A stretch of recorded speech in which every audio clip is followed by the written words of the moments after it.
Earth sign, ito po ang ganap sa inyo sa June 13 hanggang June 19.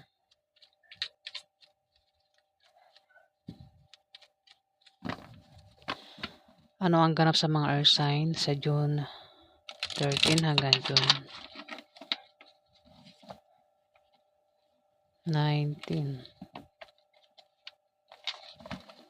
Ganap sa mga earth sign sa June 13 hanggang June 19.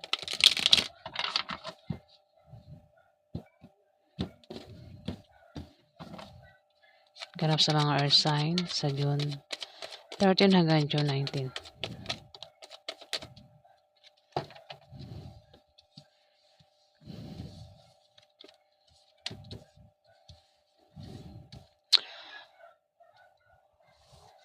Earth sign, kung mayroon ka mga intuition o kutob, kailangan mo pakinggan yan dahil maaaring tama yan. Ayan, kung ano man yung kutob na yan. Kung kutoban ka, kailangan mo paniwalaan yan, earth sign. Dito may justice, oh. Maaari din naman dito na meron maka-impluwensya sa'yo dito. Ano yun?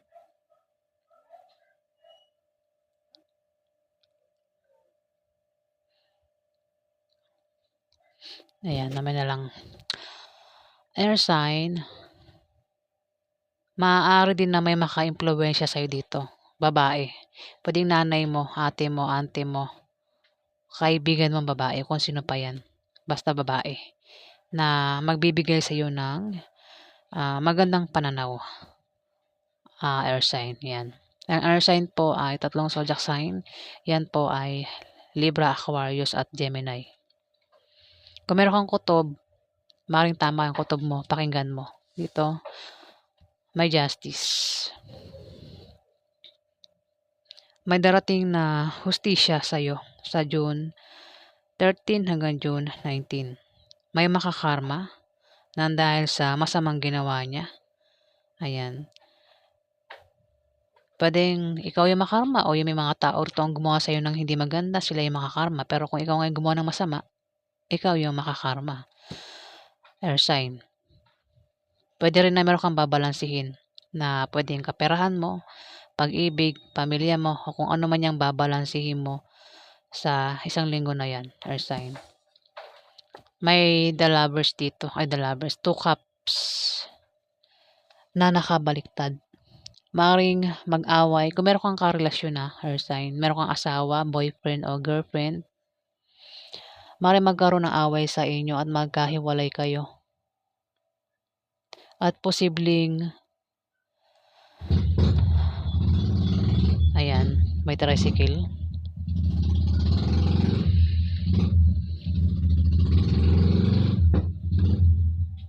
Ayan. Yan, air sign, maring magkaroon ng away sa inyo at posible kayo magkahiwalay. Ayan, may tricycle.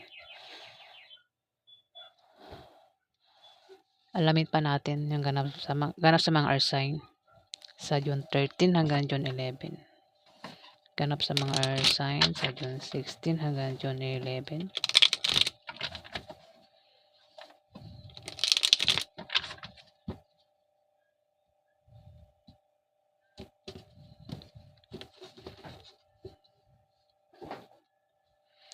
Ano pa ang ganap sa mga earth sign sa June 13 hanggang June 19?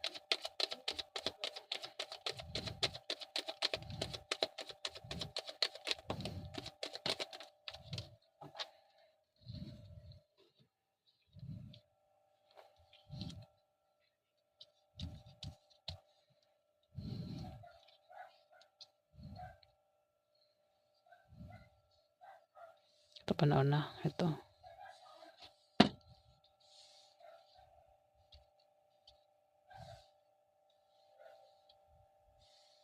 Ay, sobra na. Dito pala yung sa baba.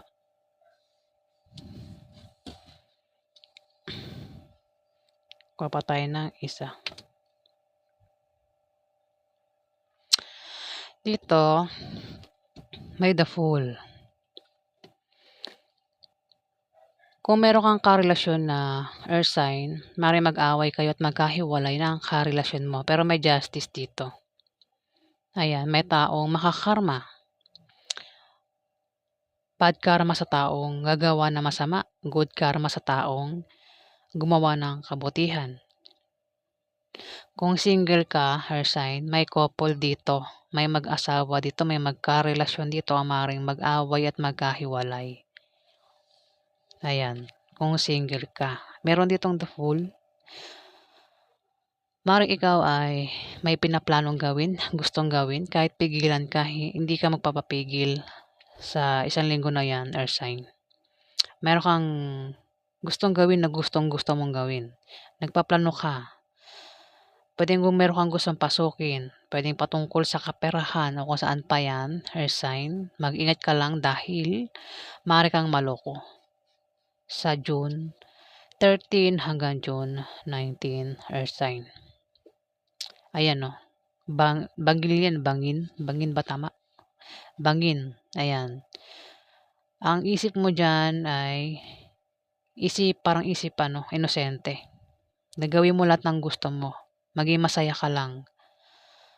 Yung nga lang, hindi mo mamamalayan na may taong manloloko sa'yo dito, earth sign. Pwede kang malaglag sa bangin na ito, sa isang manloloko.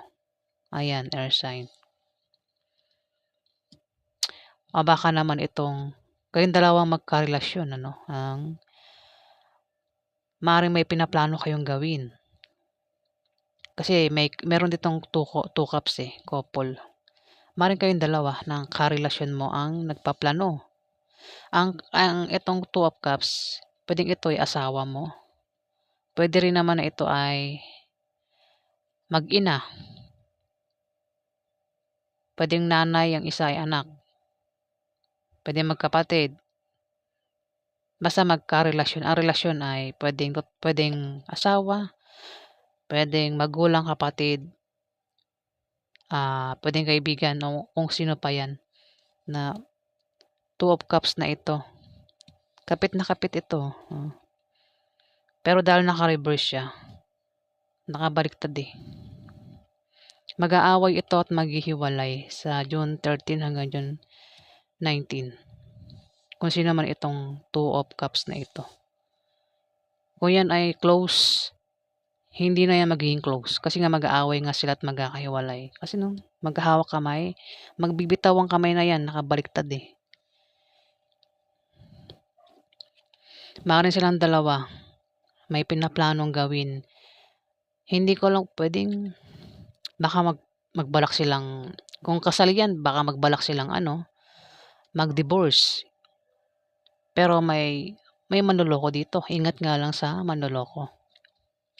Ayan, kung ano man pinaplanong dalawang ito, two of cups. May rito may manloloko. Ayan, pwedeng mahulog sa patibong ng manloloko. Dito may three of cups.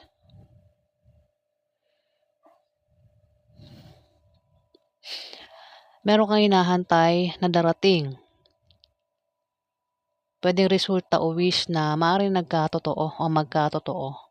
O maaaring may pagdiriwang na patungkol sa'yo, earth sign, o kung kanino pa yan patungkol. Maaari din na may sakit na gagaling physically o emotionally. Ayan.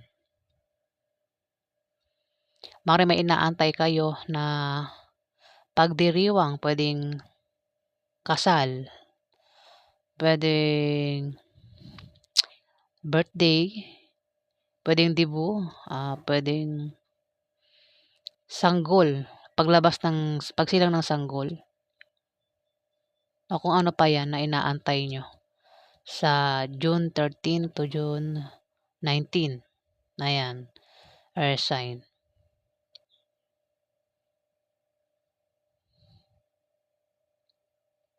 May the fool dito, may manloloko.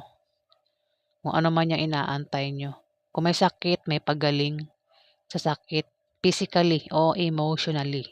Ayan, kung may nanakit sa'yo, physical man o emotionally, ayan, maaaring gumaling na sa June 13 to June 19. Earth sign.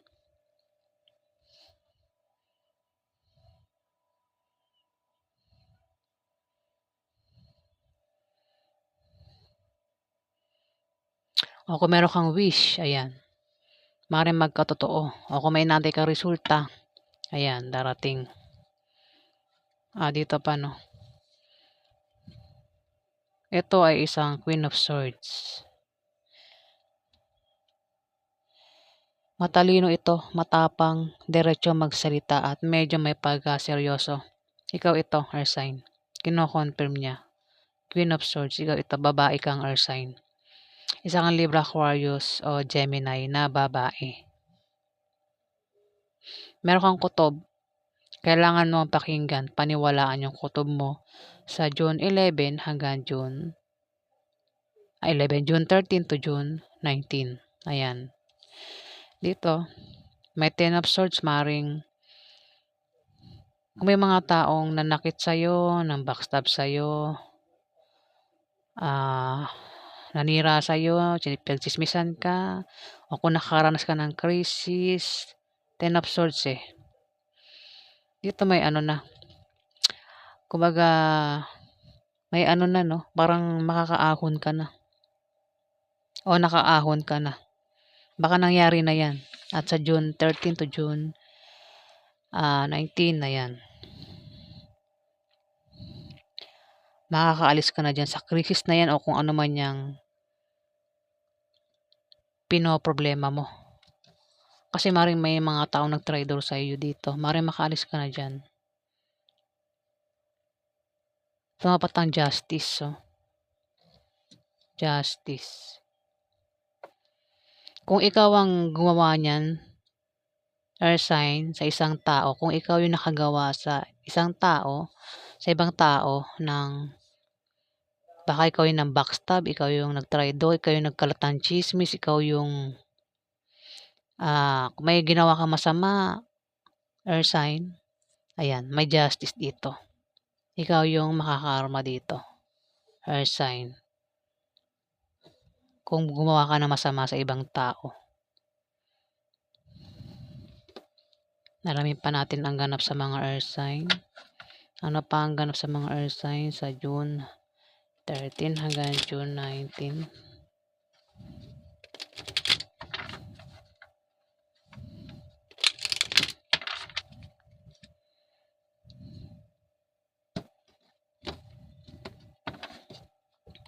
Ano pa ang ganap sa mga Earth sign sa June 13 hanggang June 19.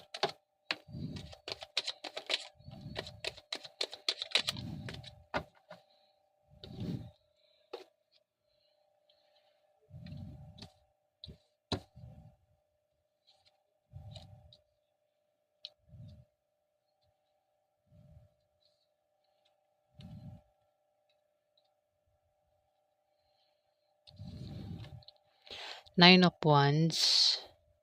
Maaaring may umatake sa'yo. Earth sign. Sa inyong dalawa ng karelasyon mo. O baka itong dalawang ito na Two of Cups na ito. Itong dalawang ito umatake sa'yo. Earth sign. Pero nakahanda ka sa pag-atake niya, no? Pwede rin na may darating sa iyong pagsubok gaya ng hindi natuloy na mga bagay. Kung meron kang inaantay na paparating, pwedeng tawag, sulat, message, chat, tao, resulta, kung ano man yan, or sign ng inaantay mong paparating, mukhang maantala. Mukhang hindi matuloy. Mag-ingat ka rin sa sakit dahil maaari kang magkasakit or sign. Kung ano man yung inaantay mong paparating. Dito, 8 of Wands, meron kang mabilisang pagdidesisyonan. Yun na nga, the Fool, oh. Mabilisang pagdidesisyonan. Kumbaga, hindi mo inisip ng mabuti, hindi mo, ano matawag to, hindi mo hinimay. Basta, mabilisan mo lang pinag-isipan yan. pinagdesisyonan. Ayan, mabilis ang pagdedesisyonan. Puwedeng ikaw o may tao rito ang biglang magdedesisyon sa isang linggo na 'yan. Posible din na may maantalang pangyayari o may mga tao ng grupo mag-aaway-away dito. Earth sign. Puwedeng grupo mo, kung may grupo ka. Wala kang grupo, maaaring may kilala kang grupo ang mag-away-away sa June 13 hanggang June 19. The Fool, tumapat. Yun nga, mabilis mong pagdedesisyonan. Mukhang meron kang gagawin, paplanuhin, na hindi mo pag-iisipan na may pwedeng manloko sa'yo. Earth sign. Dito, mag-ingat ka sa manloloko. Ayan The Fool kasi ito eh. Page of Pentacles nakabaliktad. May hindi magandang balita ang darating sa'yo. Earth sign. Ayan, may nantay ka nga dito. Mukhang balita, mukhang hindi maganda. Hindi magandang balita o maring resulta o kung ano man yan. Mukhang balita kasi balita ang nano dito eh. Pentacles eh. Page of Pentacles nakabaliktad. Balita, maaaring balita. Mukhang hindi magandang balita. Kung tao yung inaantay mo, mukhang hindi maganda yung baka problema ang hatid niyan sa'yo kung tao yung inaantay mo. Ayan. Yan po ang ganap sa inyo mga earth sign sa June 13 hanggang June 19. Maraming salamat po.